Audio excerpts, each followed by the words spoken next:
നടന്ന വോട്ടെടുപ്പിന് ശേഷം ഇപ്പോൾ എല്ലാവരും കാത്തിരിക്കുന്നത് മെയ് 4 വോട്ടെണ്ണലിന് വേണ്ടിയാണ്. LDF ഭരണ തുടർച്ച നേടി ചരിത്രം കുറിക്കുമോ, അതോ UDF അധികാരം തിരിച്ചുപിടിക്കുമോ? NDA എത്ര സീറ്റുകൾ നേടും? പ്രീ പോൾ സർവേകളും എക്സിറ്റ് പോൾ പ്രവചനങ്ങളുമാണ് ഇപ്പോൾ പ്രധാന ചർച്ചാ വിഷയം. 2026 കേരള നിയമസഭാ തിരഞ്ഞെടുപ്പ് വോട്ടെണ്ണലിന് ഇനി ഏതാനും ദിവസങ്ങൾ ബാക്കി നിൽക്കെ സംസ്ഥാനം മുൾമുനയിലാണ്. ഏപ്രിൽ 9 നടന്ന വോട്ടെടുപ്പിൽ ഏകദേശം 79.63% വോട്ട് രേഖപ്പെടുത്തിയത് എല്ലാ മുന്നണികളിലും ശുഭപ്രതീക്ഷയും ഒപ്പം ആശങ്കയും നൽകുന്നുണ്ട്. LDF ഹാട്രിക് ചരിത്രം കുറിക്കുമോ? മുഖ്യമന്ത്രി പിണറായി വിജയന്റെ നേതൃത്വത്തിൽ 3ാം വട്ടവും അധികാരത്തിലെത്താനാണ് LDF ലക്ഷ്യമിടുന്നത്. LDFനുള്ള അനുകൂല ഘടകങ്ങൾ നമുക്കൊന്ന് പരിശോധിക്കാം.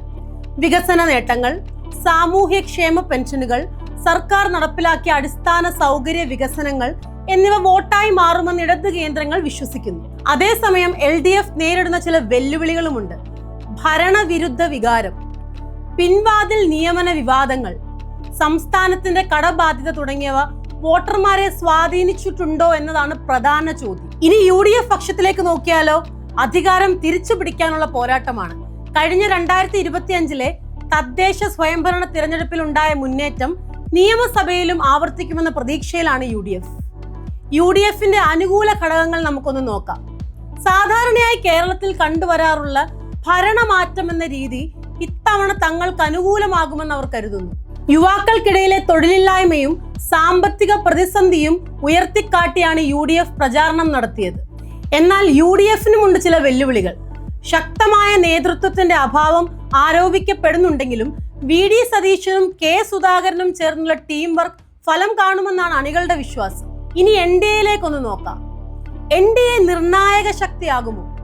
കഴിഞ്ഞ തവണ നഷ്ടപ്പെട്ട നിയമം തിരിച്ചുപിടിക്കുന്നതിനൊപ്പം തൃശൂർ, തിരുവനന്തപുരം ജില്ലകളിൽ കൂടുതൽ സീറ്റുകൾ നേടാനാണ് NDAയുടെ ശ്രമം.